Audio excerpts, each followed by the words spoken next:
দেবী মাতঙ্গী হলেন মহাবিদ্যা বা 10 তান্ত্রিক দেবীর একটি রূপ। তাকে সঙ্গীত ও শিক্ষার দেবী সরস্বতী তান্ত্রিক রূপ বলে মনে করা হয়। মাতঙ্গী বাগ্মিতা, সঙ্গীত, জ্ঞান এবং শিল্পকলা পরিচালনা করেন।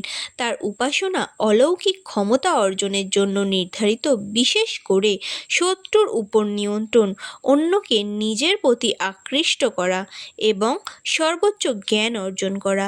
মাতঙ্গী দূষণ অশুভতার সবচেয়ে জনপ্রিয় রূপে মূর্ত হয়েছে, যা উচ্ছিষ্টা চণ্ডালিনী বা উচ্ছিষ্টা মাতঙ্গী নামে পরিচিত। মাতঙ্গী পান্না সবুজ বর্ণে স্থাপন করে আর 4টি হাতে ধারণ করে ফাঁস, তরোয়াল, অঙ্কুশ ও গদা। অন্য রূপে রাজমাতঙ্গী, যিনি বীণা বাজান এবং একটি তোতা পাখির সাথে থাকেন। মাতঙ্গীকে নবম মহাবিদ্যা হিসেবে অভিহিত করা হয়। মাতঙ্গী দেবীর শক্তি সঙ্গম তন্ত্র মাতঙ্গী দেবীর জন্মের অনেক বর্ণনা দেন। তার মধ্যে একটি, একবার সমস্ত দেবতা ব্রহ্মা, বিষ্ণু ও লক্ষ্মী সরস্বতী দেবী সতীর পুনর্জন্ম পার্বতীকে দেখতে কৈলাসে গিয়েছিলেন।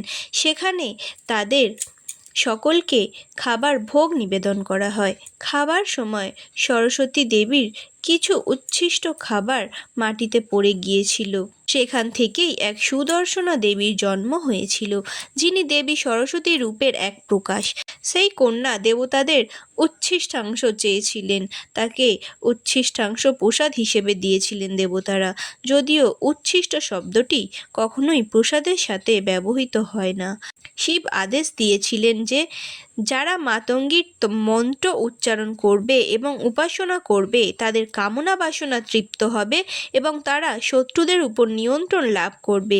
শিব তাকে তন্ত্র সাধনার বরদাত্রী হিসাবে ঘোষণা করেন এবং সেই দিন থেকে তিনি কুমারী উচ্ছিষ্টা মাতঙ্গী নামে পরিচিত হন।